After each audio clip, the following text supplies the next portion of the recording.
ये भी आपके सिलेबस में कौन सा कस्टम है पता है? ग्लाइकोमा एक डिसीज, एक बीमारी है वो डिसीज देखने वाले हैं ना, इलाज देखने वाले हैं। सबसे पहले ग्लाइकोमा एक बीमारी है। ओके, कहाँ की बीमारी है? एक कहाँ की बीमारी है? ओके, लिखोगे तो ग्लाइकोमा होता है एक तरह का ग्रुप ऑफ आई डिसीज। देखो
नॉर्मली हमारे बॉडी में जो इंट्राऑक्यूलर टेंशन और प्रेशर होता है वो कितना होता है 10 से लेके 20 mmHg। कितना होता है बेटा? 10 से लेके 20 mmHg होता है। आपको पता है ब्लड प्रेशर कितना होता है? कितना उसका सेम रेट है 120 से लेके 80 कितना नॉर्मल ब्लड प्रेशर होना चाहिए। वैसे इंट्राऑक्यूलर प्रेशर नॉर्मली कितना होना चाहिए? 10 से लेके 20 इतना चलेगा। परंतु अगर ये क्वेश्चन आ सकता है यहाँ से कि ग्लाइकोमा के अंदर ग्लाइकोमा कब होगा? अगर intraocular pressure more than 21 mmHg हो जाए। ये इसका नाम है न्यूमेरिकल डाटा है। न्यूमेरिकल डाटा आपको याद होगा तो ही लगा पाओगे। ओके, सो ग्लाइकोमा में 21 रुपए का शब्द हो रहा है। 21 रुपए का शब्द 21 मोर देन 21 से ज्यादा होता है तो प्रेशर बढ़ रहा है। ओके, अपन बोलते हैं ना ब्लड प्रेशर हो गया कैसे होगा? हाई हो रहा है। अगर 120 से ज्यादा 130 140 का हाई ब्लड प्रेशर। ओके, सो याद रखना कि इंट्राऑक्यूलर प्रेशर कितना हो जाता है ग्लाइकोमा में? More than 21। अब जितना बढ़ता जाएगा उतनी प्रॉब्लम विग्रेसली होती जाएगी और इसका इलाज नहीं करेंगे। हालांकि इसमें तो ब्लड प्रेशर है, तो ब्लड प्रेशर होने के बाद ऐसा नहीं कि उसको ब्लड प्रेशर बढ़ गया तो उस प्रॉब्लम पे जाना है। ठीक है ना, कोई उसको पता भी ना चले भाई 1 साल 2 साल 3 साल तक ब्लड प्रेशर बढ़ा हुआ है। ऐसा नहीं कि एकदम से उसको कुछ इफेक्ट आ गया, नहीं आया। इंक्रीज ब्लड प्रेशर से क्या प्रॉब्लम होगी? ज्यादा ब्लड, सपोज मान लीजिए पाइप है, पानी का पाइप है और उस पानी के पाइप में जरूरत से ज्यादा पानी जा रहा है। ऐसा तो नहीं कि एकदम से प्रेशर झेलेगा तो वापस सिंक करेगा, पर एक समय तो आएगा नहीं वो पाइप फट सकता है। ओके, अब अगर वो पाइप या ब्लड प्रेशर ब्रेन में फट दे तो हो जाएगी, हार्ट में फट दे तो निकल जाएगी, किडनी में फट दे तो निकल जाएगी। ब्लड प्रेशर से याद रखना, नॉर्मल चीज बता रहा हूँ कि ज्यादा कोई आपसे बोले ना कि ऐसा फार्मासिस्ट स्टूडेंट का ब्लड प्रेशर बढ़ा हुआ है तो टैबलेट नहीं होगा, आप उसको समझ सकते हैं क्या टैबलेट लेना जरूरी है। ठीक है, वो लेना जरूरी है क्योंकि ज्यादा ब्लड प्रेशर से 3 बहुत ही खतरनाक बीमारी होती है और वो जो बीमारी होती है व्यक्ति बहुत विग्रेसली खतरनाक होगा। क्या होगा? हार्ट में प्रॉब्लम हो जाएगी, हार्ट में प्रॉब्लम हो जाएगी, ब्रेन में प्रॉब्लम हो जाएगी, किडनी में चीज फेल हो सकती है, तीनों चीजें फेल हो सकती है। वैसे ही अगर ज्यादा ब्लड प्रेशर ज्यादा इंट्राऑक्यूलर प्रेशर बढ़ेगा तो क्या हो सकता है? ऑप्टिक कलर हो जाएगी, डेफिनेटली हो जाएगा ब्लड। अगर ये पूरी महाभारत हुई है, ये पूरी महाभारत तो हुई है एक्टस ह्यूमन के का। अब हम समझेंगे कि हमारा नॉर्मल आई के स्ट्रक्चर क्या होता है, ये एक्टस ह्यूमर कैसे बनता है और ये एक्टस ह्यूमर कैसे आंखों से बाहर जाता है। देखिए नॉर्मल थोड़ा सा एचबी पढ़ेंगे क्योंकि एचबी हमारे लिए बहुत इंपॉर्टेंट है।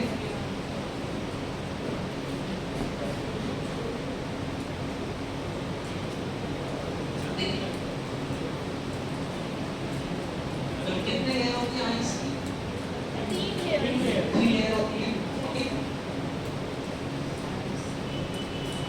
ओके, सबसे पहले होता है आउटर लेयर। सबसे पहले होता है आउटर लेयर। आउटर लेयर में 2 पार्ट होता है, जो सबसे ज्यादा होता है, जो सबसे ज्यादा उसका होता है स्क्लेरा, क्या बोलते हैं? स्क्लेरा। ठीक है, जो कम पार्ट होता है ट्रांसपेरेंट है उसको बोलते हैं। आपकी याद ना सका मैं इतना बता रहा हूँ कि आप सब चीजें पढ़ चुके हो, बस याद नहीं आ रहा। ठीक है, स्क्लेरा और कोरोनिया। ठीक है, अभी तक तो हुआ कोई बात नहीं, तो आगे से ऐसा नहीं मॉर्निंग में पढ़ने में आपको पूरी शब्द सुनने के बाद आपको समझ आएगा कि शब्द का नाम करना है ना, आगे से सब करना। आउटर लेयर की होता है कोरोनिया और स्क्लेरा। स्क्लेरा ज्यादा होता है, कोरोनिया बहुत कम। ठीक है, इसे बोलते हैं आउटर लेयर। अब आते हैं मिडिल लेयर। तो मिडिल लेयर में क्या क्या होता है?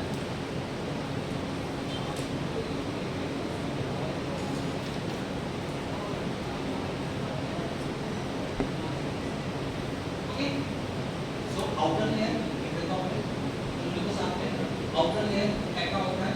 Sclera, cornea. लेकिन मिडिल लेयर की बात करते हैं।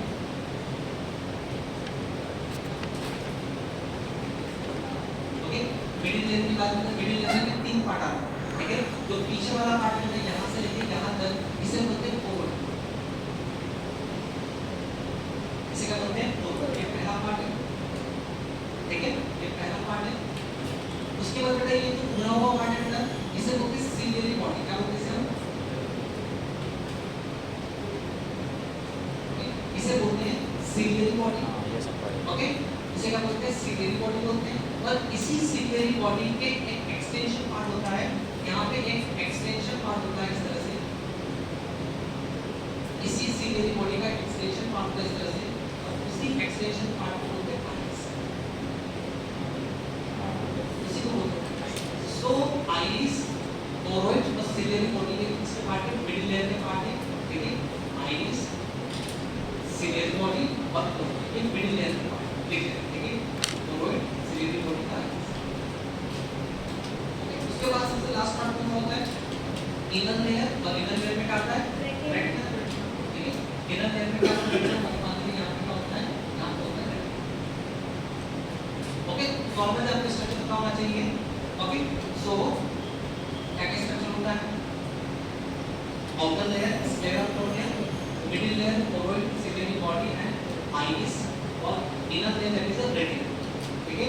ये जो हमको पूरा जो आंखों पे दिखता है, ठीक है, ये जो पूरा आई होती है क्या होती है, ट्रांसपेरेंट होती है, जो दिख रहा है ये क्या है, ये क्या है, कोर्निया, ये क्या है, कोर्निया, और कोर्निया को कलर नहीं होता है, देखिए क्या होता है, इनका ट्रांसपेरेंट नहीं होता है, क्या होता है, इनका ट्रांसपेरेंट होता है, परंतु जो ब्लैक कलर आपको दिखता है ये क्या होता है,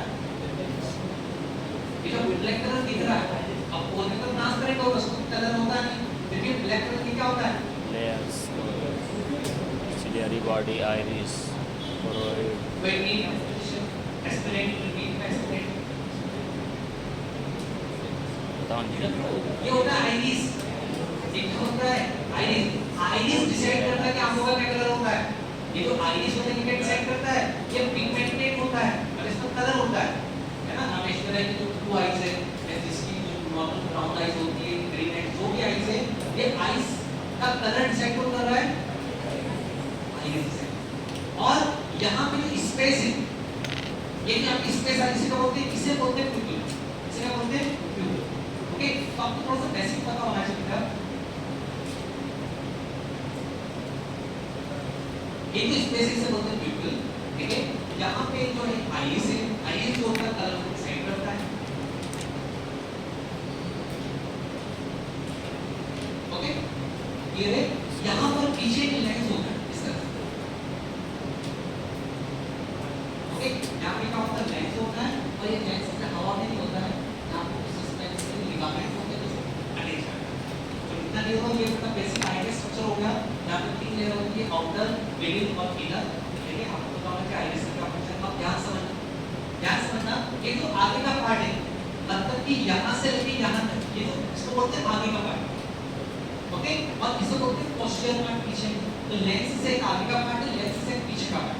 लेंस से पीछे भी एक लिक्विड होता है, लेंस के आगे भी लिक्विड, लेंस के जो पीछे लिक्विड होता है उसको विट्रस फ्लूइड, क्या बोलते हैं सर, इसे बोलते हैं विट्रस फ्लूइड। इसका कोई भी लेना देना नहीं होता, तो आपको पता है विट्रस फ्लूइड की, ठीक है।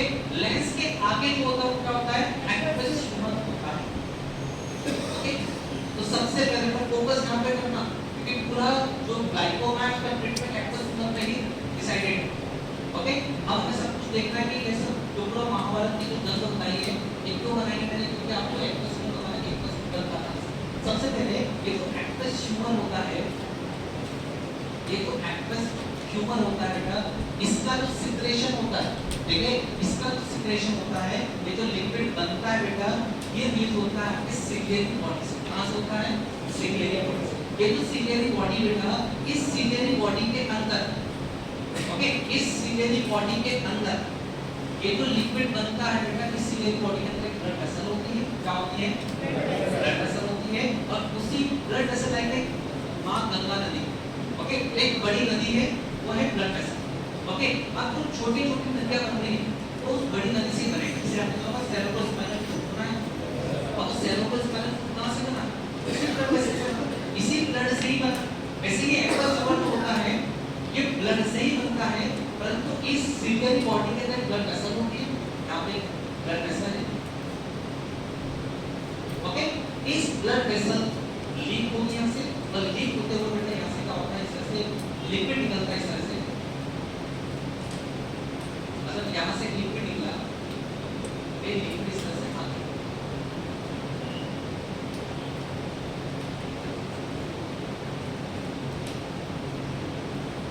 और ये जो लिक्विड है इसको क्या बोलते हैं एक्वस ह्यूमन।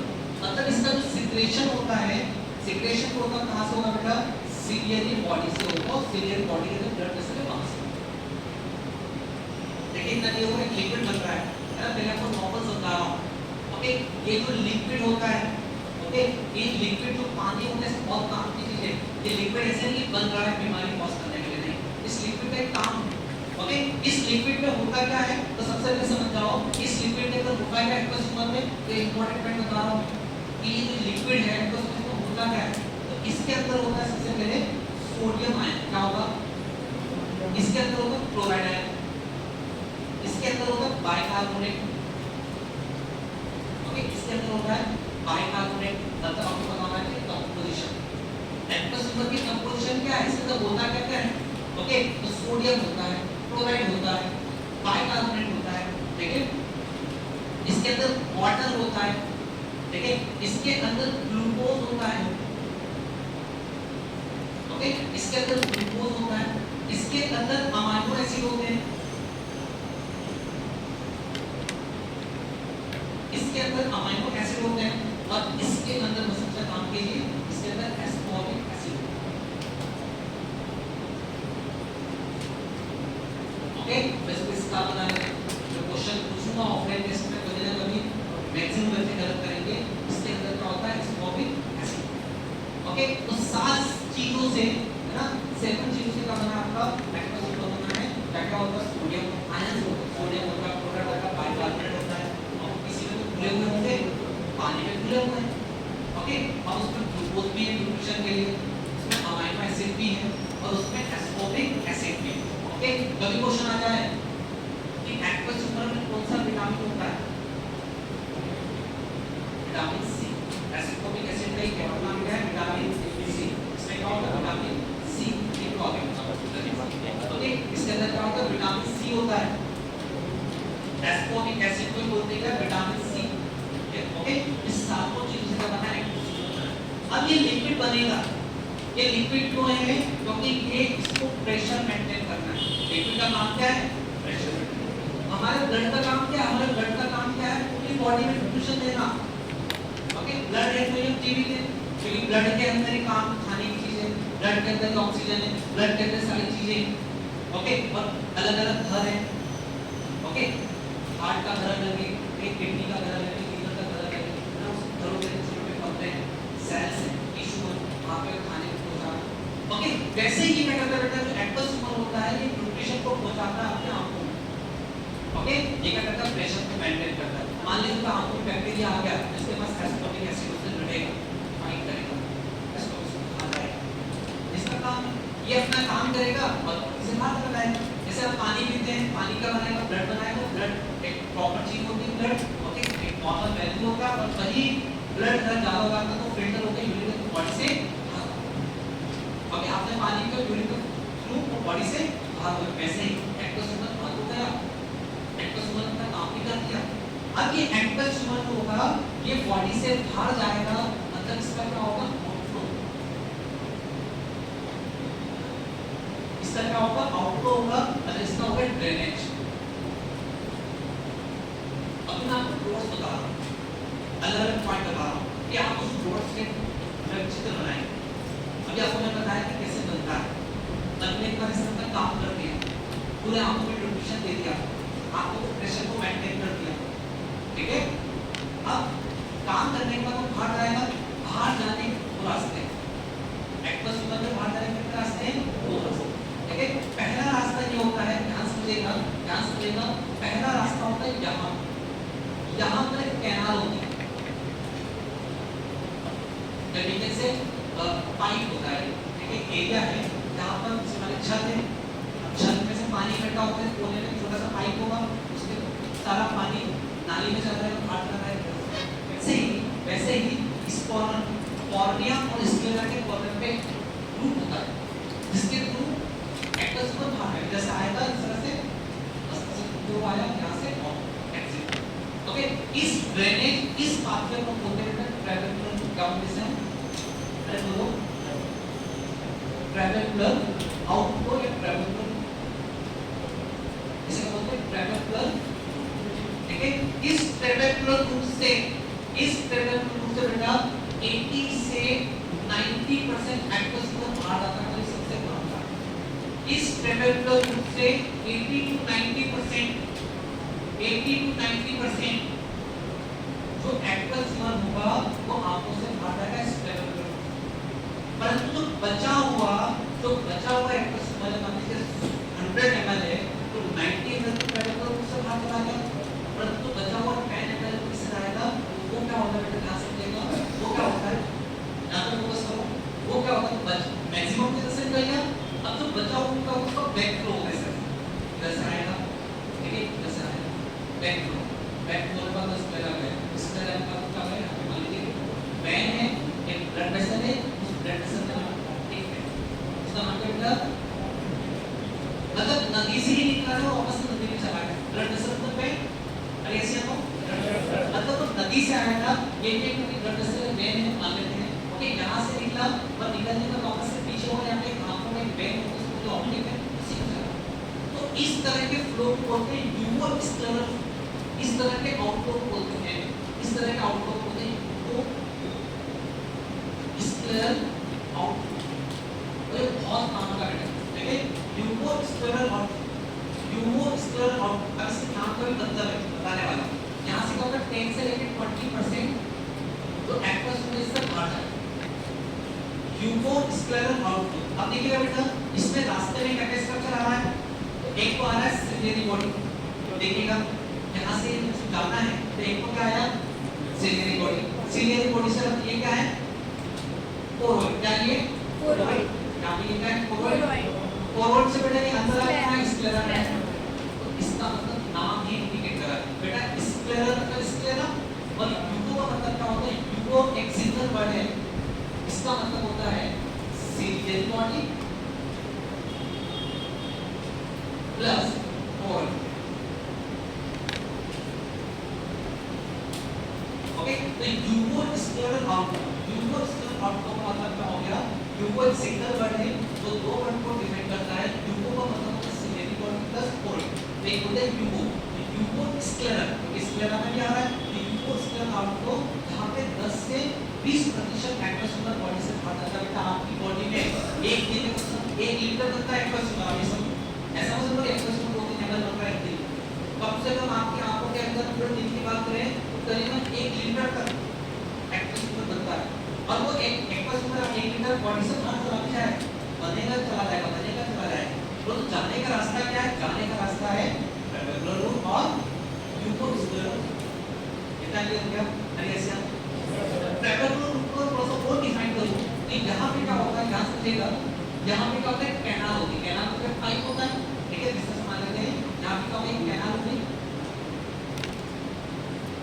ओके, यहाँ पे क्या होगा कैनाल होगी, पाइप हो गया, देखिए इस कैनाल के ऊपर एक जाली लगी है, बाई चांस की क्वेश्चन है नहीं क्या नॉलेज होना चाहिए, ठीक, यहाँ पे क्या होती है कैनाल होती है, यहाँ पे इसको ठीक पे देखें, यहाँ पे क्या पाइप होता है, एक कैनाल, इस कैनाल के ऊपर एक मेश वर्क है, एक जैसे जाली लगी, इसको ऊपर क्या लगी जाली लगी, इसी जाली को बोलते हैं ट्रेबेकुलर मेश, क्या बोलते हैं इसी को ट्रेबेकुलर मेश, इसलिए इसका नाम पड़ा ट्रेबेकुलर, इस जो रेड कलर की जो जाली बनी हुई है इसे बोलते हैं ट्रेबेकुलर मेश वर्क,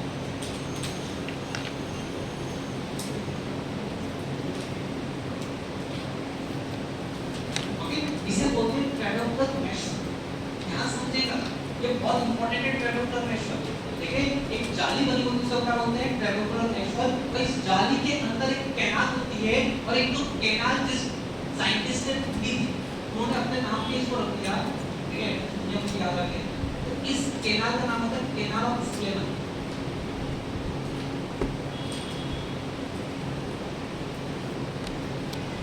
ओके, तो ये जो कैनाल है ये जो पाइप है, ओके, ये जो कैनाल है ये जो पाइप है, इस पाइप का नाम क्या है कैनाल ऑफ स्क्लेमन, स्क्लेमन साइंटिस्ट का नाम, ओके, उसको फिर जाली लगी, उसको फिर ट्रेबेकुलर मेश वर्क, तो इसका नाम क्या हो गया ट्रेबेकुलर आउटफ्लो या ट्रेबेकुलर रूट, कैसे, और यहाँ पे लिखा होगा 80 से 90% पार्ट क्या होता है, और यूवोस्कुलर से कितना होता है 10 से 20, अब आगे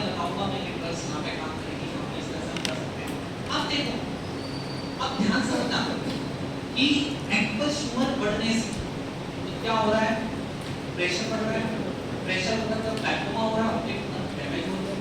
तो क्या समाधान हो सकता है इसका, कैसे ट्रीट कर सकते हैं? दो तरीके हो सकते हैं, दो तरीके हो सकते हैं। तो ग्लाइकोमा हो रहा है,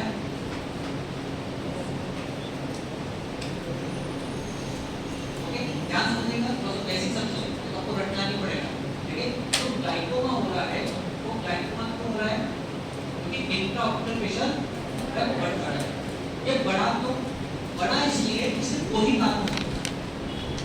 एक कारण तो ये हो रहा होगा कि जो एक्वस ह्यूमर का प्रोडक्शन है, प्रोडक्शन ऑफ एक्वस ह्यूमर वो जरूरत से ज्यादा हो रहा है। मेरा रीजन ये, जो नॉर्मली एक्वस ह्यूमर बनना चाहिए उससे जरूरत से ज्यादा बन रहा है, एक रीजन ये हो सकता है।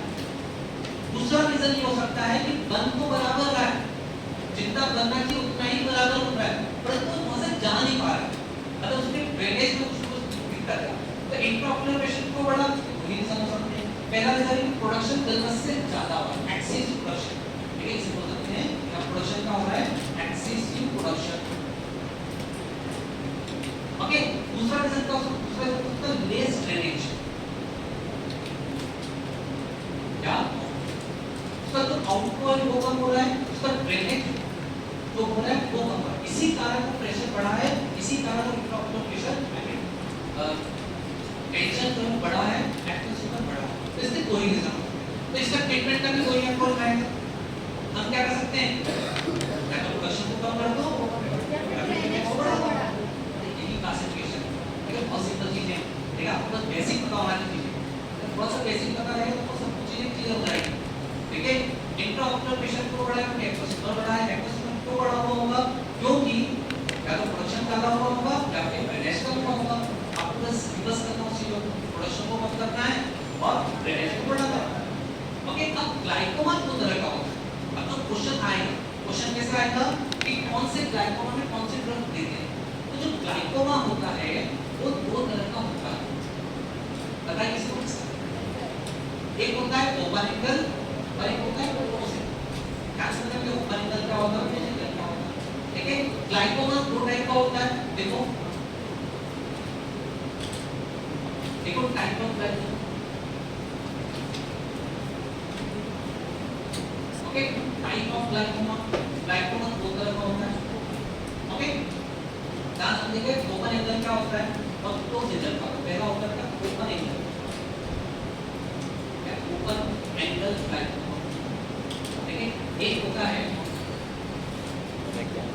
क्लोज, या we can say narrow angle glaucoma, okay.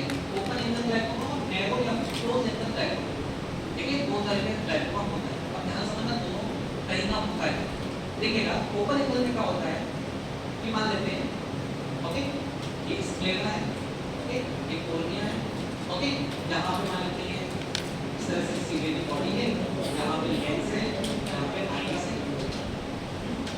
Okay. ध्यान समझना ओपन एंगल का मतलब क्या, ओपन एंगल का मतलब ये हुआ कि यहाँ पे देखिए, यहाँ पे क्या वो पाइप के 10 दाना वाला समझना ट्रेवल। ओपन एंगल का मतलब ये हुआ कि अगर आईज और कोर्निया के बीच में एंगल है, दोनों के बीच में दिख रही है, अरे इसमें देखो यहाँ पे एंगल बन रहा है, अगर दोनों के बीच में एंगल है, दोनों के बीच में स्पेस है, उसे बोलते हैं ओपन एंगल लाइन। क्या बोलते हैं सर, ओपन एंगल लाइन, ठीक है। इसी को बोलते हैं वाइड एंगल ग्लाइकोमा बोलते हैं, ये जो एंगल है वाइड हो बड़ा। अब ध्यान समझना मेरी चीज बात, open angle glaucoma, wide angle glaucoma मतलब ये हुआ कि ये जो अरे छत पे पानी इकट्ठा हो रहा है, अगर पानी इकट्ठा तो हो रहा है, बरसात हुई, इसलिए कुछ ज्यादा हुआ है, बरसात हुई, अब उसको आइडियली सब फॉलो होना चाहिए, परंतु अगर उस ट्रेवल या उस पाइप के ऊपर कील रखी हुई या उसको बंद करा है या उसके ऊपर कचरा फंस जाएगा तो पानी जाएगा, तो छत पे ही पानी इकट्ठा होगा। इसका मतलब ग्लाइकोमा में यही प्रॉब्लम हुई, अब होता क्या है कि ओपन एंगल ग्लाइकोमा में क्या होता है, ये जो ट्रेबेकुलर रूट है ये जाम हो जाता है। क्या होता है? जाम हो जाता है।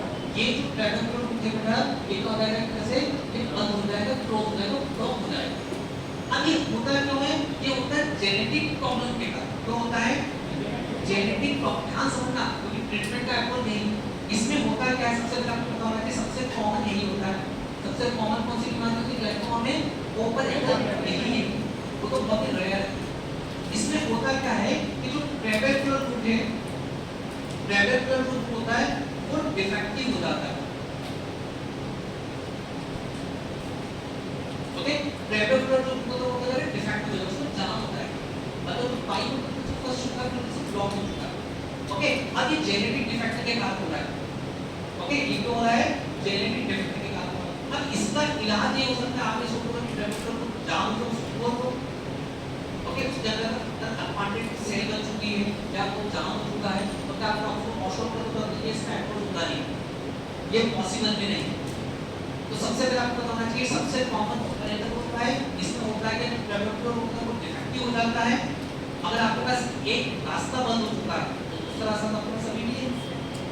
दूसरा रास्ता कौन सा है?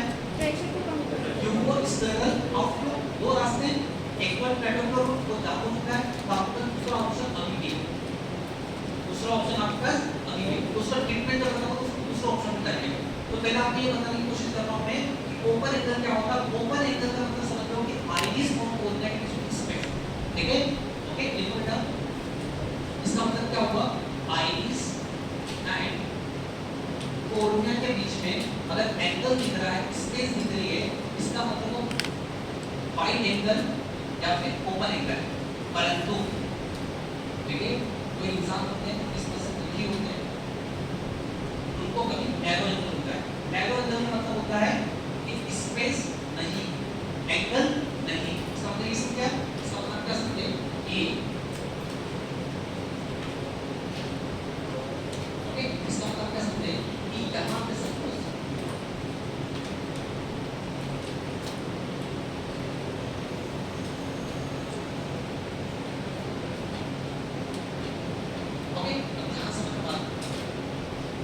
अगर आइरिस, इसका एक्सटेंडेड पार्ट क्या है?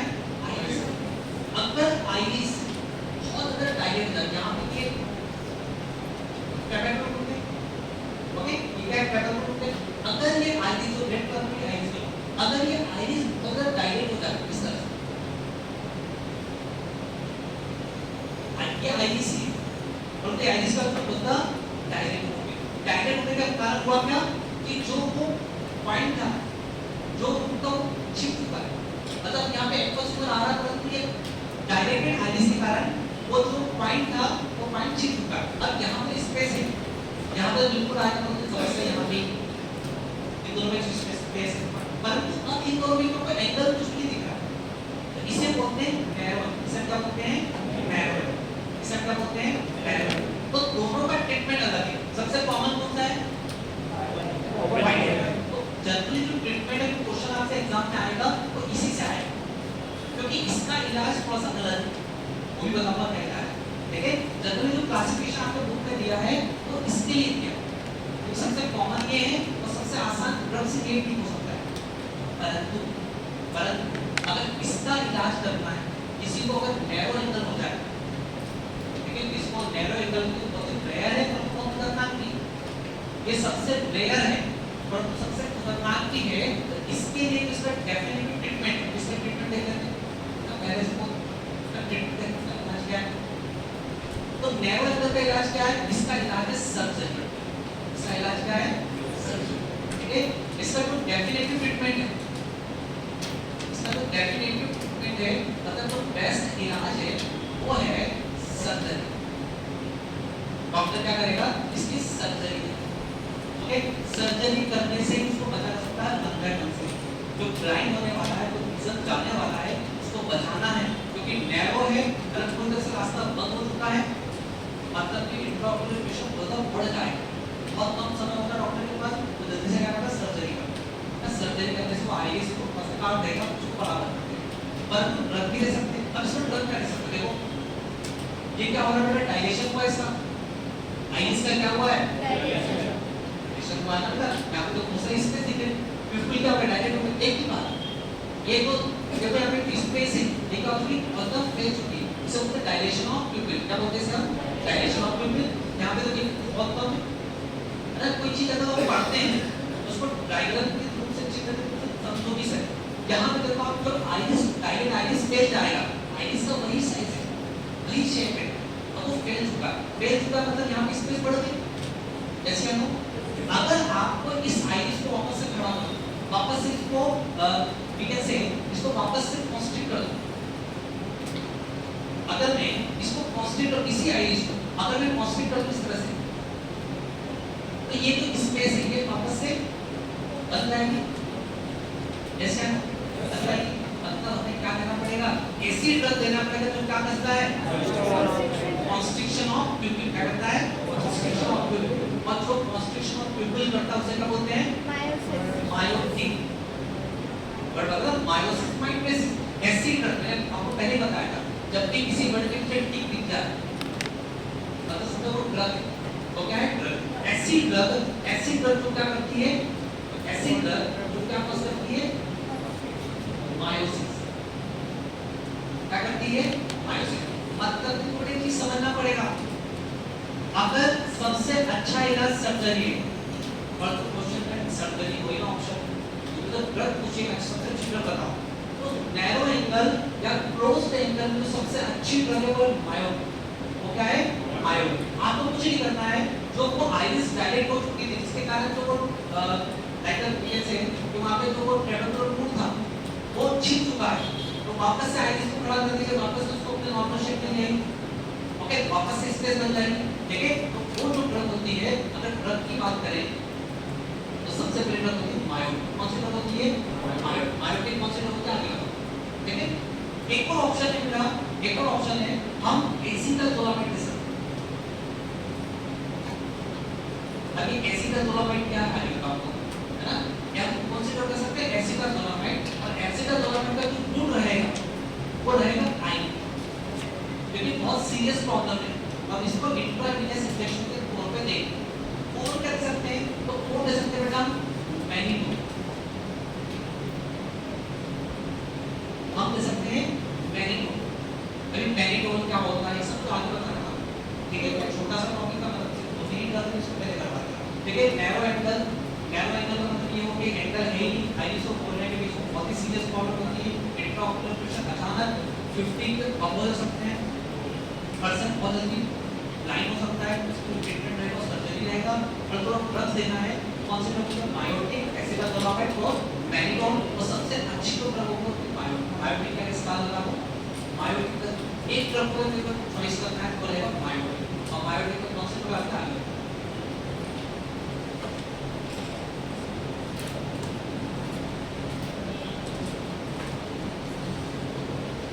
ओके, अब देखो बेटा, सबसे पहला हम बात करेंगे ओपन एंगल।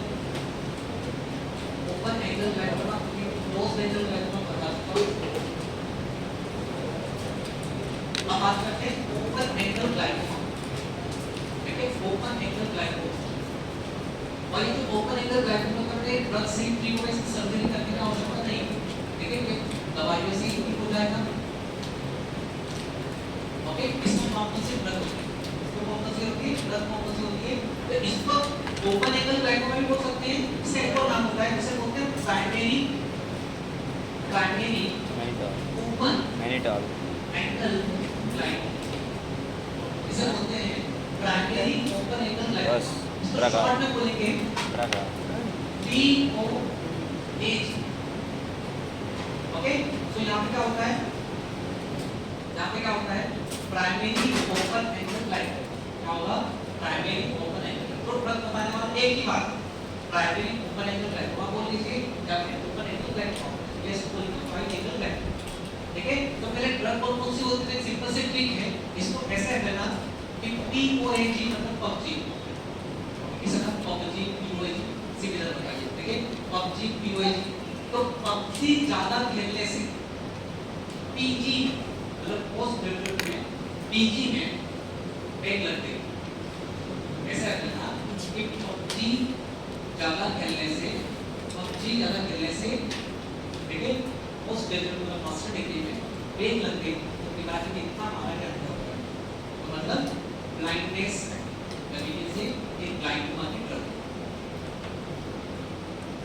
ओके, तो पबजी मतलब primary open angle glaucoma. Okay, PG में, ओके, पीजी में ब्रेक लगे 5 क्लासेस, पीजी में ब्रेक लगे 5 क्लास है।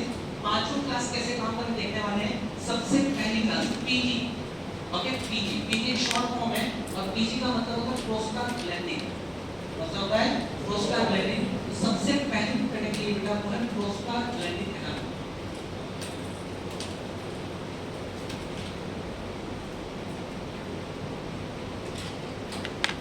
ओके, प्रोस्टाग्लैंडिन एनालॉग सबसे पहली क्लास कौन सी है, प्रोस्टाग्लैंडिन एनालॉग। क्लास नंबर कौन सी क्लास है जो बाद में डिस्कस करेंगे कैसे काम करता है। सबसे पहली क्लास है प्रोस्टाग्लैंडिन एनालॉग और प्रोस्टाग्लैंडिन को क्या से शॉर्ट बोलते हैं पीजी, मतलब मेन मतलब सेकंड क्लास को मायोटिक, सेकंड क्लास को मायोटिक। ओके, बी से put beta blocker,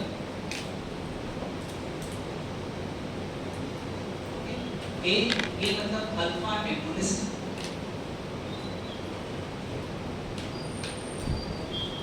okay, carbonic anhydrase inhibitor, carbonic anhydrase inhibitor. सबसे पहले आपका टारगेट ये होना चाहिए क्लासिफिकेशन में कौन कौन सी क्लासिक ड्रग क्या होगा वो आगे देखेंगे। पहले क्लास कौन कौन सी होती है, ठीक है। मैं आपको इतना पहले देगा सेमेस्टर एग्जाम में लिखना है, जितना भी क्वेश्चन आता है जल्दी से पूरा सारी ड्रग लिखो। मैंने तो एग्जाम में चेक किया उसको भी ना बताओ, सारी क्लास लिखो, जितनी ड्रग पे लिखा उसकी सारी ड्रग, अलग ही इंटरेस्ट पड़ेगा ना। पबजी में है ना, पबजी खेलने से पीजी में ब्रेक लगी 5 क्लास होती है तो ओपन एग्जाम यूज करते हैं। सबसे पहले prostaglandin miotic beta blocker alpha agonist carbonic anhydrase inhibitor, ठीक है। सबसे पहली क्लास डिस्कस करते हैं प्रोस्टाग्लैंडिन एनालॉग। आपने क्लासिफिकेशन लिखा, अब बार बार क्लास को लिखो। सबसे पहले प्रोस्टाग्लैंडिन एनालॉग, देखिए सबसे पहले लिखिए प्रोस्टाग्लैंडिन एनालॉग, ठीक है, पीजी एनालॉग प्रोस्टाग्लैंडिन। अब ध्यान समझिएगा पीजी, ठीक है। प्रोस्टाग्लैंडिन को और डिटेल में पढ़ाऊंगा और तो 5th सेमेस्टर पढ़ाऊंगा, तो 5th सेमेस्टर का टॉपिक बस इतना याद रखना कि प्रोस्टाग्लैंडिन हमारे दोस्त की हमारे दुश्मन है। जब भी हमारी बॉडी में फीवर होता है, जब भी हमारी बॉडी में पेन होता है, जब भी हमारी बॉडी में इन्फ्लेमेशन होता है, तो पीजी रिस्पांसिबल है। अगर पीजी हमारा दुश्मन होता है, परंतु पीजी हमारा दोस्त भी, वैसे दोनों ही फंक्शन होते हैं, ठीक है। अब ये दोस्त कहाँ है, ये आंखों के लिए दोस्त है पीजी। पीजी का एक एनालॉग होता है, पीजी का एक एनालॉग होता है जिसे बोलते हैं PGF2 अल्फा। क्या है PGF? हर एक पॉइंट, हर एक वर्ड एमसीक्यू के लिए क्वेश्चन है। PGF2 अल्फा हमारे बॉडी में PGE2 PGE1 PGI2 PXA2 बहुत सारे बनता है। आंखों में क्या बनता है, आंखों में बनता है PGF2 अल्फा। ये PGF2 अल्फा क्या करता है, ये नेचुरली हमारी बॉडी में बनेगा, अभी ड्रग में बताओ। PGF2 हमारे बॉडी का ही पार्ट है। PGF2 एक प्रोस्टाग्लैंडिन बना, वो हमारे आंखों में बना, तो जाके क्या करेगा वो नेचुरली क्या कर रहा है, नेचुरली क्या कर रहा है, यूवोस्क्लेरल आउटफ्लो को बढ़ा। क्या करता है ये नेचुरली, तो यूवोस्क्लेरल आउटफ्लो, अभी सबको बता चुका मैं, मेरे बता मैंने डॉट्स पहले लगा चुके हैं, उस लिंक करने वाले मैं आपको पहले बता चुका हूं। यूवोस्क्लेरल आउटफ्लो जो बैक को होता है ना, तो 10 से 20% तो बस तो इस रास्ते से आता है। परंतु नेचुरली क्या होता है कि ये एक हमारा दोस्त है PGF2 अल्फा जो बनेगा आंखों में और यूवोस्क्लेरल आउटफ्लो को बढ़ा रहा है, ठीक है, बढ़ा रहा है। अब समस्या क्या हो, समस्या ये हमारा एपिसोड आप जानते हैं, ओके। तो हो सकता है हमारा दोस्त काम नहीं करता, ओके। और ओपन एंगल में क्या हुआ, प्रेफरेबल रूट जाम हो चुका है, आपका कोई सॉल्यूशन ही नहीं, आपका रास्ता आपके सामने एक ही रास्ता बचा हुआ और वो रास्ता यूवोस्क्लेरल आउटफ्लो। तो आप क्या करोगे कि अंदर का दोस्त काम नहीं कर रहा था, अंदर के दोस्त के ऊपर एक ट्रक बना के भेज दोगे, ऐसे आता ना, वो जैसे एसिटाइल कोलिन तो सबसे पहले कोई वो कोई ड्रग बना के आपको भेज दिया। अपन ने क्या करा कि यहाँ पे ड्रग बनाई और ड्रग का नाम है लेटेनोप्रोस्ट। ये सबसे इंपॉर्टेंट है लेटेनोप्रोस्ट। ओके, लेटेनोप्रोस्ट ये होता है पीजी एनालॉग। पीजी का एनालॉग, पीजी का ड्रग तो आप तो बाहर से दे रहे हो, सिर्फ एक ही आता है, जैसे आज तो बहुत सारे तो यही मैंने लेटेनोप्रोस्ट। और ये लेटेनोप्रोस्ट क्या करता है, क्या करेगा बताइए, यूरोस्पिन आउटपुट का करते हैं इंक्रीज, मतलब ये काम करने का तरीका। इसका मैकेनिज्म ऑफ एक्शन क्या हो गया, यूरोस्पिन आउटपुट को बढ़ा दिया, मतलब ड्रेनेज को बढ़ा दिया। और ये जो लेटेनोप्रोस्ट होता है बेटा करंट गाइडलाइन के हिसाब से ये लेटेनोप्रोस्ट का बेटा ड्रग ऑफ चॉइस है ओपन एंगल लाइट। इसमें सबसे पहले क्या सीन है, देखिए पहले ट्रीटमेंट अलग था, पहले बेस्ट ड्रग अलग थे, परंतु अब के टाइम पे करंट गाइडलाइन के हिसाब से तो सबसे बेस्ट ड्रग है वो है लेटेनोप्रोस्ट। तो लेटेनोप्रोस्ट से व्यक्ति को ट्रीट किया जाए। तो अगर आप किसी टैबलेट देखो, देखो लेटेनोप्रोस्ट देखो आपको पता है छोटा है, ठीक है, कैसे काम करता है, वो इसमें आउटपुट को बढ़ाएगा, मतलब कि ड्रेनेज को बढ़ा रहा है। दो तरीके होते हैं, या तो प्रोडक्शन को कम करो या फिर ड्रेनेज को बढ़ाओ। तो ये ड्रग कैसे काम करती है, ड्रेनेज के क्वेश्चन आ सकते हैं। ये सीक्रेशन को कम नहीं, अगर नंबर तो ऐसे ड्रग तो सीक्रेशन को भी कम करेगी, परंतु ये क्या करती है, ड्रेनेज को। दो तरीके हैं, एक का इस्तेमाल कर लो, ये क्या करता है, यूएसपी आउटपुट को नेचुरली पीजीएफ को अल्फा बनाता है। आपने पीजीएफ को अल्फा का एक एनालॉग दे दिया, उसका नाम रखा है लेटेनोप्रोस्ट। ओके, और इसने क्या किया, यूएसपी आउटपुट को बढ़ा दिया, मतलब जो एक्टर्स पर जा आंखों से बाहर जा नहीं पा रहा था उसको आउटपुट से बाहर पहला तरीका, ठीक है। दूसरा तरीका क्या बेटा, मायोटिक। दूसरा तरीका क्या है, मायोटिक। अब मायोटिक क्या होता है वो समझ लेते हैं। देखो next class miotic, okay. Miotic का मतलब होता है ऐसी ड्रग जो क्या प्रोड्यूस कर रही है मायोसिस, और मायोसिस का मतलब क्या होता है, कॉन्स्ट्रिक्शन ऑफ मायोटिक का मतलब है कॉन्स्ट्रिक्शन ऑफ। अब मुझे आगे बताओ, आप मुझे बताओ कि कॉन्स्ट्रिक्शन ऑफ प्यूपिल कौन से सिस्टम में होता है, सिंपैथेटिक नर्वस सिस्टम में कि parasympathetic nervous system, parasympathetic system इसमें होता है, पैरासिम्पैथेटिक नर्वस सिस्टम क्या होता है, मायोसिस। एक क्या होता है, मायोसिस।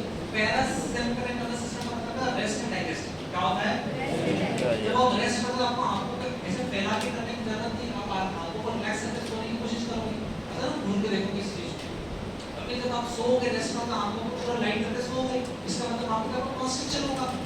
डायलेशन कब होता है, खाली आपके सामने टाइगर आ गया, आपको भागना है, पूरा आंखें खोल के भागोगे, आप मतलब भागो, टकरा गए, नहीं गिरने दीजिए। ओके, सो डायलेशन कब होता है, सिंपैथेटिक में, परंतु पैरासिम्पैथेटिक में क्या होता है, मायोसिस होता है। और पैरासिम्पैथेटिक नर्वस सिस्टम का हीरो कौन है, एसिटाइलकोलिन। कौन है, एसिटाइलकोलिन है। बेटा यहाँ पे दो तरह की ड्रग होती है, यहाँ पे मायोटिक की दो तरह की ड्रग होती है। पहली ड्रग होती है डायरेक्ट एक्टिंग, जल्दी से लिखो, direct acting कोलिनोमाइमेटिक।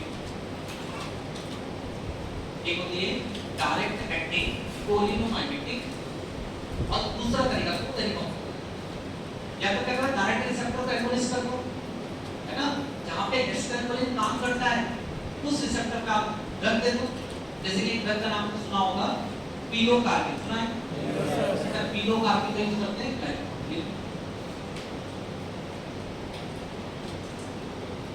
Okay, पिलोकार्बिन, okay, पिलोकार्बिन,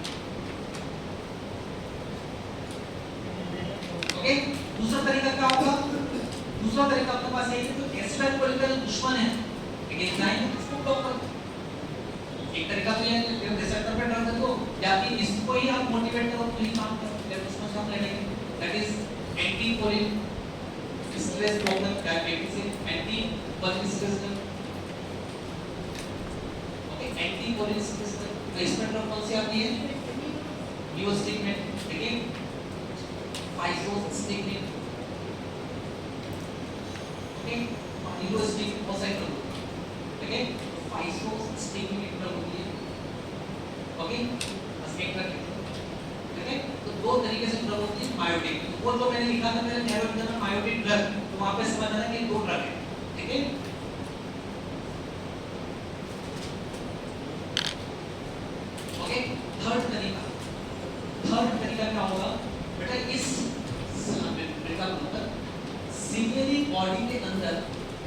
ciliary body के अंदर एक ब्लड वेसल, सीलियरी बॉडी के अंदर क्या है, एक ब्लड वेसल, इस तरह से एक ब्लड वेसल, ठीक है। इस ब्लड वेसल के ऊपर दो रिसेप्टर, ओके, इस ब्लड वेसल के ऊपर दो रिसेप्टर है, एक है अल्फा और एक है बीटा, एक बीटा और एक अल्फा रिसेप्टर, एक बीटा रिसेप्टर है, अल्फा रिसेप्टर है। ये जो बीटा रिसेप्टर समझेगा, ये जो बीटा रिसेप्टर जब काम करेगा, जो बीटा रिसेप्टर काम करेगा, ये क्या करेगा, वेस्कोडाइलेशन, क्या करेगा, ये वेस्कोडाइलेशन। ध्यान समझना मेरी बात, देखो क्लासिफिकेशन रखना पड़ेगा, जैसे मैंने लिखा था बीटा ब्लॉकर, अल्फा एगोनिस्ट के बीटा ब्लॉकर, अल्फा प्लस को यूज करते हैं। सीलियरी बॉडी के अंदर ब्लड वेसल है, उसी ब्लड वेसल के कारण एक्टिवेशन बन रहा है। अब यहाँ पे दो रिसेप्टर होते हैं, एक होता है अल्फा, एक होता है बीटा। बीटा रिसेप्टर क्या करता है, वेस्कोडाइलेशन, परंतु अल्फा रिसेप्टर अपोजिट काम करने का करता है, वेस्कोकॉन्स्ट्रिक्शन। एक कर रहा है वेस्कोडाइलेशन, एक कर रहा है वेस्कोकॉन्स्ट्रिक्शन। वेस्कोडाइलेशन मतलब इस ब्लड वेसल का साइज यहाँ पे बढ़ जाएगा, वेस्कोकॉन्स्ट्रिक्शन मतलब यही ब्लड वेसल का साइज यहाँ पे छोटा हो जाएगा, ऐसे आप ये समझे। वेस्कोडाइलेशन मतलब पाइप बढ़ रहा है, ओके, तो इस पाइप के अंदर ब्लड आ रहा है, अगर पाइप की साइज बढ़े तो ज्यादा ब्लड आएगा, जैसे हम वेस्कोडाइलेशन हुआ मतलब ज्यादा ब्लड आएगा, ज्यादा ब्लड आएगा तो ज्यादा एक्वासोलर बनेगा, क्योंकि एक्वासोलर कहां से बन रहा था, उस ब्लड से बन रहा था। अगर आप ज्यादा रॉ मटेरियल दोगे तो ज्यादा एक्वासोलर बनेगा, तो वही एक्वासोलर की। और वही वेस्कोकॉन्स्ट्रिक्शन हुआ मतलब साइज कम हो गई, कम ब्लड आएगा, कम ब्लड आएगा तो कम एक्वासोलर बनेगा, सिंपल सी बात। तो वेस्कोडाइलेशन से क्या होगा, वेस्कोडाइलेशन से ये होगा कि ज्यादा अमाउंट में ब्लड आ रहा है, ठीक है। इससे क्या होगा कि एक्वस ह्यूमन का प्रोडक्शन बढ़ेगा, देखो यहाँ से वेस्कोडाइलेशन से क्या होगा, increase production of aqueous humour. Vasoconstriction से क्या होगा, वेस्कोकॉन्स्ट्रिक्शन से होगा डिक्रीज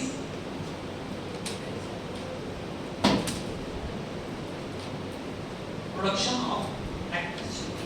एक्वस ह्यूमन का प्रोडक्शन क्या हो गया, यहाँ पे कम हो गया, एक्सेल बढ़ गया, एक्सेल कम हुआ, एक्सेल बढ़ गया, ठीक है। अब ध्यान से कौन आपका फायदा है, कौन आपका दुश्मन है, बताओ इसमें। इस रिसेप्टर में से कौन हमारा दोस्त है, अल्फा रिसेप्टर हमारा दोस्त है। क्या क्या चाहते हैं, हम चाहते हैं एक्वस ह्यूमन कम करें, और ये ऑलरेडी हमारा सपोर्ट कर रहा है, तो हम इसको ब्लॉक नहीं करेंगे, इसको एगोनिस्ट देंगे। तो यहाँ पे क्या यूज करा हमने, अल्फा एगोनिस्ट, यहाँ पे क्या यूज करा, अल्फा एगोनिस्ट। कौन कौन से ड्रग होते हैं, ड्रग का नाम लिख लो अल्फा एगोनिस्ट में, ठीक है। कौन कौन सी ड्रग होती है, एक होती है कैप्टाक्लोनिडीन, कैप्टाक्लोनिडीन, कौन कौन से ड्रग होती है, तो कैप्टाक्लोनिडीन, ठीक है। एक ड्रग होती है लीमोनिडीन, और तीसरी ड्रग होती है टीपीपेप्टाइड, ओके। कैप्टाक्लोनिडीन, लीमोनिडीन और टीपीपेप्टाइड, ठीक है। ये अल्फा एगोनिस्ट क्या है, ये अल्फा एगोनिस्ट, इसको ऐसा नाम एबीडी, इसको ऐसा नाम एबीडी, तो ABD nurse sir ABD, ABD alpha main, तो कौन सी कैटेगरी करता है, एबीडी क्या है, अल्फा मेन है, अल्फा मेन मतलब अल्फा एगोनिस्ट, अलग की दुनिया से कौन सी कैटेगरी करता है, एबीडी, ये मतलब कैप्टाक्लोनिडीन, लीमोनिडीन और टीपीपेप्टाइड। ये क्लासिफिकेशन आपने कहीं ना कहीं सिम्पैथेटिक सिस्टम में पढ़ा होगा, पैरासिम्पैथेटिक सिस्टम में पढ़ाई होगी, लेकिन उस शब्द को इस्तेमाल करना, कैप्टाक्लोनिडीन, लीमोनिडीन और टीपीपेप्टाइड, ओके। अब बात करते हैं, अब हमारा दुश्मन कौन है, बीटा रिसेप्टर ब्लॉक करना है, तो हम यहाँ पे क्या यूज करते हैं, बीटा ब्लॉकर, क्या यूज करते हैं, बीटा ब्लॉक, ओके। यहाँ पे कौन कौन सी ड्रग होती है, ड्रग का नाम लिखो, बीटा ब्लॉकर, ओके। ऐसा करना है कि बेटे को, जो बेटा है उसको टीएलसी लगाना नहीं आता, ड्रग कौन सी होगी, बेटे को टीएलसी लगाना नहीं आता, ड्रग नाम ऑक्सीकल ट्रीटमेंट सपोर्ट के लिए, एपीडी एक अल्फा में, ओके। एपीडी बेटे को टीएलसी नहीं आती, बीटा ब्लॉकर, कौन कौन से लोगी, सबसे पहले लोगी बेटा तो लोग, पहले लगे बीटा तो लोग, ओके। एन है लेकिन जब प्रॉब्लम लो टी से टीमोलो, ओके। एल से लिवोब्यूनॉल, सी C से कार्डियोल, ओके। सो NOL अलग अलग जाता है, समझना बीटा ब्लॉकर नहीं ड्रग है, परंतु आपको ये टास्क है बीटा ब्लॉकर सही ड्रग होती है यहाँ पे क्या यूज करेंगे। जैसे डायरेक्ट क्वेश्चन आ रहा है कि बीटा ब्लॉकर आपने सब कुछ पढ़ लिया, आपने बहुत अच्छे से याद रखा है बीटा ब्लॉकर को यूज करके ग्लाइकोमा में, अब क्वेश्चन ये आ गया कि कौन सी बीटा ब्लॉकर यूज नहीं करेंगे। आपको तो बीटा ब्लॉकर यूज करते हैं, क्वेश्चन कब आ गया कौन सी बीटा ब्लॉकर यूज नहीं करें, इनके अलावा यूज नहीं करें, यही यूज करते हैं। ठीक है, क्लियर है। तो ये अच्छा ये ड्रग क्या करती है बीटा ब्लॉकर, आउटफ्लो को बढ़ाएगी कि प्रोडक्शन को कम करेगी, प्रोडक्शन कम करेगी, प्रोडक्शन को कम करेगी। ये ड्रग क्या करेगी, आउटफ्लो को बढ़ाएगी प्रोडक्शन को कम करेगी, प्रोडक्शन को कम करेगी। ये दोनों ही ड्रग क्या करेंगे, प्रोडक्शन को कम कर रही है। स्टार्टिंग में दो ड्रग है तो आउटफ्लो को बढ़ा रही है, क्या कर रही है, आउटफ्लो को बढ़ा रही है।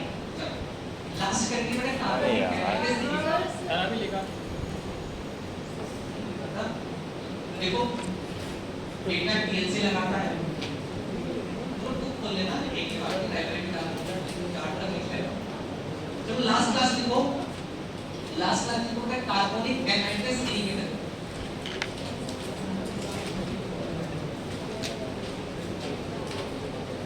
Carbonic anhydrase inhibitor.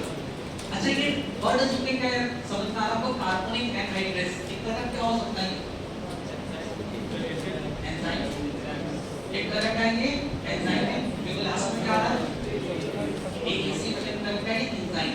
इस एंजाइम को हम ब्लॉक कर रहे हैं, इस एंजाइम को ब्लॉक हम क्यों कर रहे हैं। अच्छा ये जो बताने वाला हूं बेटे बहुत इंपॉर्टेंट है, क्योंकि आप CPS में पढ़ोगे फिफ्थ सेमेस्टर में, लेकिन ये जो चीज बताने वाला बहुत काम की चीज है, ध्यान से समझना।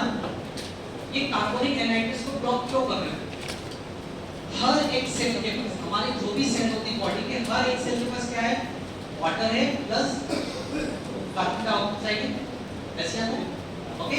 यहां से रिएक्शन होती है, भाई तो रिएक्शन होती क्या होती है, रिवर्सिबल। यहां से बनता है कार्बोनिक एसिड, क्या बनता है, कार्बोनिक एसिड, ओके। सो होता क्या है कि वाटर और कार्बन डाइऑक्साइड आपस में रिएक्ट करते हैं और क्या बनाते हैं, कार्बोनिक एसिड बनाते हैं। ये जो कार्बोनिक एसिड होते हैं, ये जो कार्बोनिक एसिड होते हैं फर्दर ब्रेक होता है, और ये कार्बोनिक एसिड ब्रेक होकर जो कि इरिवर्सिबल होता है और वो जो बनाता है हाइड्रोजन प्लस हाइड्रोजन प्लस और बाइकार्बोनेट क्या है, एक तरह का सिग्नल बनाने का पोजीशन। ऐसे एक्वस सुपर में क्या होता है, सोडियम होता है, क्लोराइड होता है, बाइकार्बोनेट, मतलब एक दो यहाँ पर बाइकार्बोनेट, मतलब कि एक्वस सुपर बनेगा तो ये रिएक्शन होती है वहां पर, इसी रिएक्शन का बाय प्रोडक्ट क्या होता है, बाइकार्बोनेट होता है, और यही बाइकार्बोनेट से क्या होता है, एक्वस सुपर बढ़ता है, ओके। अभी बन किसे रहा है, क्योंकि यहाँ पर एक एंजाइम है, ये एंजाइम क्या करता है, ये एंजाइम क्या करता है, इस रिएक्शन को करवाता है, और इस एंजाइम का नाम है कार्बोनिक एनाहाइड्रेस। क्या नाम है इसका, कार्बोनिक एनाहाइड्रेस।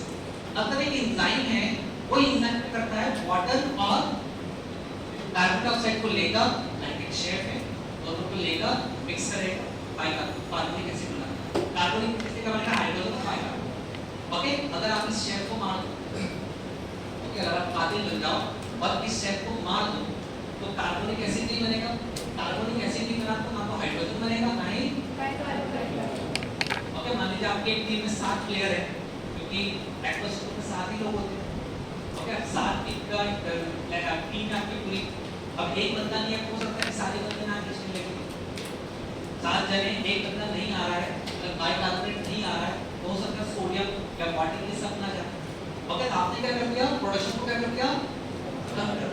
तो ये ड्रग क्या करती है, प्रोडक्शन को क्या करती है, कम करती है। कौन कौन सी ड्रग होती है, तो इसमें जो ड्रग होती है बेटा बेसिकली 2 ड्रग होती है। कौन कौन सी ड्रग होती है, एक होती है डोर्सोलामाइड, देखो डोर्सोलामाइड और ब्रिंजोलामाइड, ओके। डोर्सोलामाइड और ब्रिंजोलामाइड, इसमें जो ड्रग होती है वो तरह की ड्रग होती है, डोर्सोलामाइड, ब्रिंजोलामाइड, और एक होती है एसिटाजोलामाइड। इन दोनों के जो बड़े भैया हैं वो है एसिटाजोलामाइड, ओके। डोर्सोलामाइड, ब्रिंजोलामाइड और एसिटाजोलामाइड, परंतु एसिटाजोलामाइड का जो रूट होता है वो होता है आईपी, वो क्या होता है आईपी, और अगर आंखों की समस्या हो रही है तो हम क्या कौन सा मुद्दा रखना है, टैबलेट, आईवी, क्या टॉपिकल, टॉपिकल। जितनी भी मैंने ड्रग बताई अभी तक, ध्यान से जितनी भी ड्रग बताई है वो आई ड्रॉप है, वो सारी क्या है, आई ड्रॉप है। पेप्टाक्लोरेटिक, डिपिवेफ्रिन, है ना, आइसोस्टेटिक, पिलोकाम, सब का आई ड्रॉप है। ओके, ये इसको अलग से देखो, ये आईवी और जो ऊपर की दोनों ड्रग है आई ड्रॉप, ये क्या है, ये आई ड्रॉप।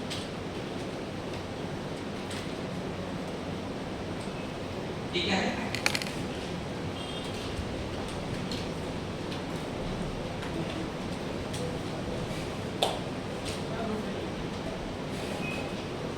ओके, डोरजोलामाइड, ब्रिंजोलामाइड, इन डोरजोलामाइड, ब्रिंजोलामाइड का यूज सिर्फ ग्लाइकोमा और एसिटाजोलामाइड तो बहुत इंपॉर्टेंट ड्रग है, डायबिटिक ड्रग है, ब्लड प्रेशर को कम करने वाली ड्रग है, बहुत इंपॉर्टेंट ड्रग है, ठीक है। एसिटाजोलामाइड इसको बाद में मतलब पढ़ेंगे।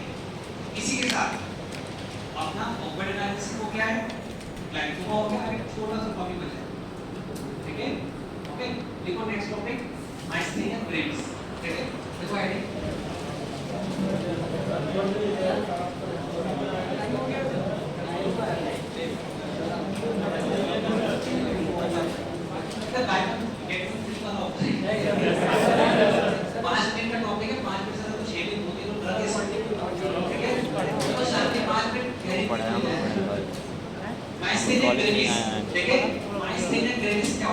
बहुत ही छोटा सा टॉपिक है,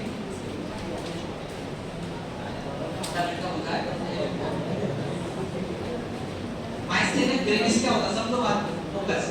माइस्थेनिया ग्रेव्स, पहले वर्ड को ब्रेक करें। माइस्थेनिया दो वर्ड से मिलकर मतलब मायो प्लस एस्थेनिया प्लस ग्रेव्स, ठीक है। ये दो वर्ड से मिलकर मतलब मायो, मायो का मतलब होता है मसल,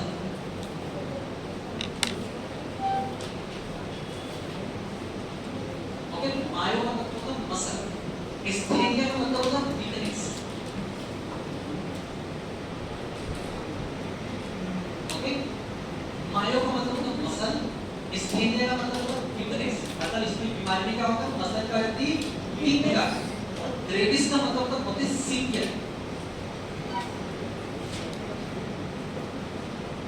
ग्रेविस का मतलब होता है बहुत ही सीवियर, ठीक है, बहुत ही सीवियर, ओके, बहुत ही सीवियर, ओके। सो माइस्थेनिया ग्रेविस, मायो मसल वीकनेस, मसल बढ़कर वीक हो जाती है और वो बहुत ही सीवियर हो जाती है। बात को बहुत ध्यान समझना, होता क्या है, होता क्या है कि यहाँ पे आपको मैंने स्क्वेयर सिस्टम मतलब न्यूरॉन है, ठीक है, यहाँ पे एक मसल है, यहाँ पे एक रिसेप्टर है, ओके, क्लियर है। ये रिसेप्टर ओपन होगा, ओके, सोडियम अंदर आएगा तो मसल में क्या होगा, कॉन्ट्रैक्शन होता है, ओके, मसल में क्या होगा, कॉन्ट्रैक्शन होता है। परंतु अगर सोडियम अंदर ना आए तो कॉन्ट्रैक्शन नहीं होगा, मतलब मसल क्या हो गई, वीक हो गई, कमजोर हो गई, काम नहीं कर पा रही। एक्चुअली माइस्थेनिया ग्रेविस में क्या होता है, ये एक तरह की ऑटो इम्यून डिसीज है, एक तरह की क्या है, ऑटो इम्यून डिसीज है। इसका मतलब कि पेल्विक ग्लैंड, ऑटो इम्यून का मतलब ऑटो मतलब खुद, इम्यून सिस्टम मतलब खुद के ही इम्यून सिस्टम ने रिस्पांस कर दिया है, मतलब जो बीमारी हुई है, ये बीमारी क्यों हुई है, हमारे बॉडी के इम्यून सिस्टम की गड़बड़ी के कारण। ये इसको कौन सी क्लास का था, ऑटो इम्यून डिसीज। इसमें होता क्या है कि एक बेवजह एक एंटीबॉडी बन जाती है, बेवजह एक एंटीबॉडी का प्रोडक्शन होता है। जब भी आप सुनो ऑटो इम्यून डिसीज मतलब एक बेवजह एक एंटीबॉडी बन गई, ओके, एक एब्नॉर्मल एंटीबॉडी बन, जिसको बनने की जरूरत नहीं थी, परंतु फिर भी एक एंटीबॉडी बन, जैसे अस्थमा, सुना ना, अस्थमा का बोलता हूँ, अस्थमा भी एक खुद के पेट में बुलाड़े बनने वाली बीमारी, वो भी ऑटो इम्यून डिसीज है। वैसे ही माइस्थेनिया ग्रेविस का एक तरह का ऑटो इम्यून डिसीज है। क्वेश्चन आएगा कि इसमें कौन सी एंटीबॉडी बनती है, इसमें एंटीबॉडी बनती है आईजीजी, कौन सी बनती है, ये जीके क्वेश्चन आया हुआ है ना, वो यहाँ से दो क्वेश्चन इसलिए मैं करता हूँ, ऐसे दो क्वेश्चन आए। माइस्थेनिया ग्रेविस, ग्रेविस जब भी अगर सुनो ग्रेविस या ग्रेव, देखो बेटा ग्रेविस में जी से स्टार्ट हो रहा है, कैसे स्टार्ट हो रहा है, मुझे बता रहा हूँ। एक थायराइड के अंदर बीमारी होती है ग्रेव डिसीज, और वो भी ग्रेव डिसीज भी तो होती है, वो भी ऑटो इम्यून डिसीज के प्रॉब्लम के कारण, तो वहाँ पे आईजीजी बनता है, तो यहाँ पे भी क्या बनता है, आईजीजी, मतलब ग्रेव ग्रेविस आईजीजी बनता है। ये आईजीजी करता क्या है, ये आईजीजी क्या करता है बेटा, ये आईजीजी क्या करेगा, यहाँ और इस रिसेप्टर को डिस्ट्रॉय कर देगा, क्या करते हैं, इसको करते हैं। जिसको मिस्थेनिया ग्रेविस होता है उन व्यक्ति के अंदर कम से कम 66% जो रिसेप्टर होते हैं वो डैमेज हो जाते हैं।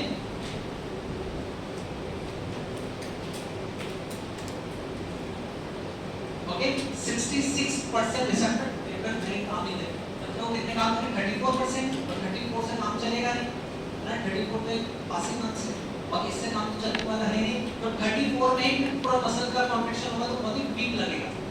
ओके प्रॉपर चल नहीं पा रहा है, ओके प्रॉपर वो कुछ काम नहीं कर पा रहा है, क्यों? क्योंकि उसको मिस्थेनिया ग्रेविस होता है। ओके अब ये मिस्थेनिया ग्रेविस का ट्रीटमेंट है तो कोई बीमारी नासिक नहीं क्वेश्चन आ सकते हैं। एक तो आपको एब्डोमिनल हाइड्रोसी याद रखो, एक आर्टरी किसी का देखिए और होता क्या है मसल अंदर की हुआ तो सीधे। अब ओके अब आते हैं ट्रीटमेंट, तो बेटा इसका ट्रीटमेंट क्या होता है? इसका ट्रीटमेंट दो, एक तो सिम्पटोमेटिक, मतलब कि तो सिम्पटम नहीं आ रहे, समझदार दिखते हो तो समझदार एक्चुअल अंदर से बनो, है ना? ये मतलब मुस्कुराने से कुछ नहीं होगा ना, अभी मुस्कुराओगे लेकिन आपके कुछ नहीं होने वाला। एक शेर है कि जीवन में कुछ नहीं कर पाए तो हैरत मार डालेगी, जीवन में कुछ नहीं कर पाया तो हैरत मार डालेगी, हैरत से बच गया तो हैरत मार डालेगी, क्योंकि तेरे रुकावट की तरह दम घुट रहा है।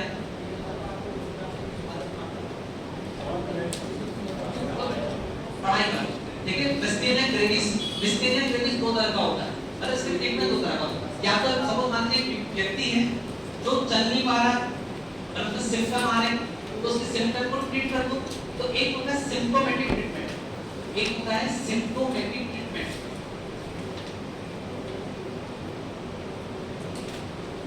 सिम्पटम को ठीक करना, और एक होता है परमानेंट इलाज कि बीमारी को खत्म कर दो, बीमारी को ठीक कर दो।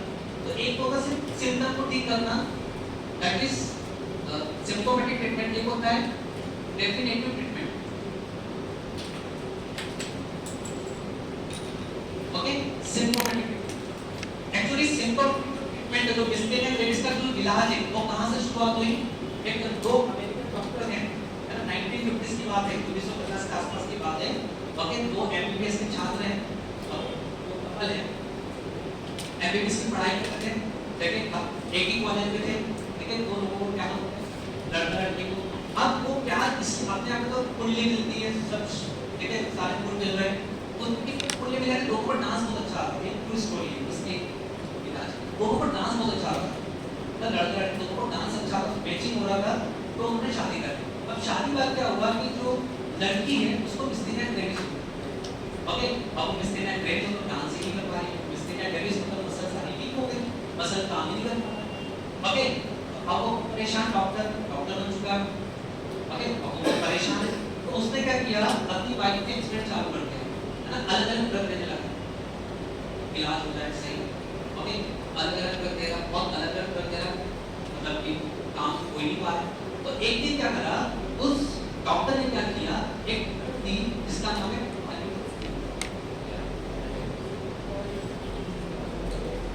ओके पाइलोस्टिक, एक उसने ड्रग थी पाइलोस्टिक। अब पाइलोस्टिक क्या करेगा, उस एंजाइम को ब्लॉक कर देगा, कौन से एंजाइम को?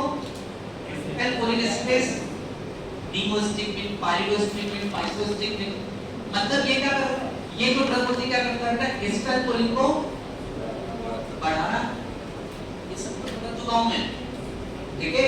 इस क्लास को बोलते हैं, इस क्लास को बोलते हैं एंटीकोलिनेस्टेस ड्रग।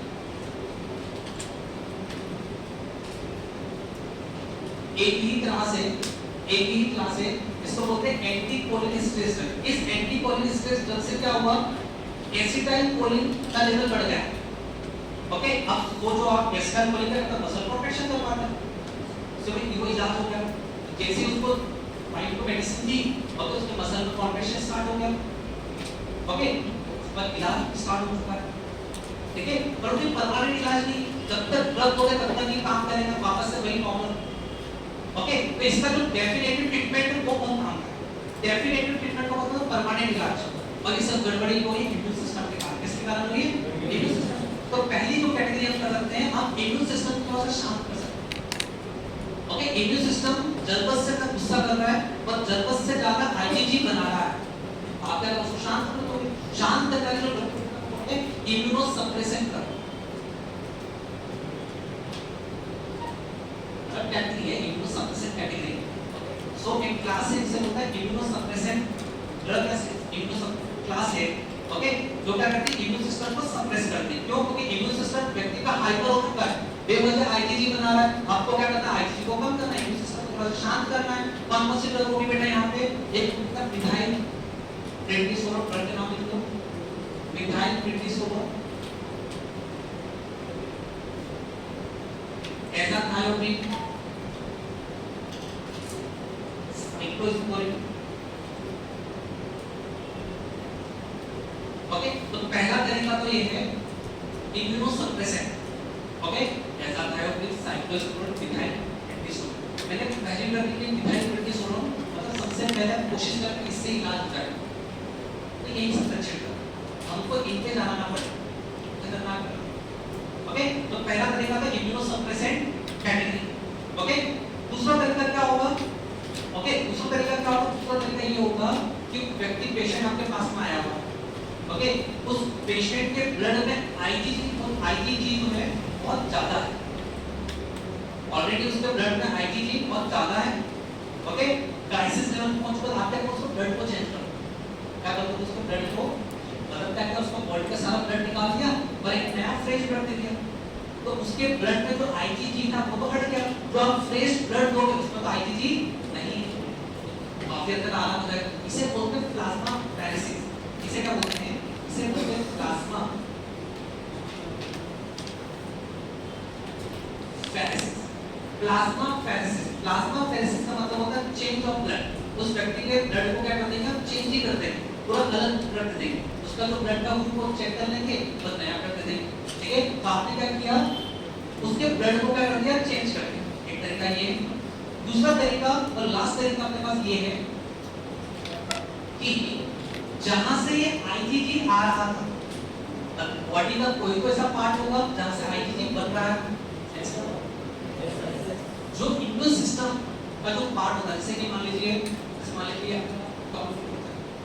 ओके, टॉन्सिल, जब भी आपको इन्फेक्शन होता है, जब भी आपको बीमारी होती है, तो टॉन्सिल क्या होता है? स्वेलिंग होता है, ओके। अभी टॉन्सिल का होता है क्या? डब्ल्यूसी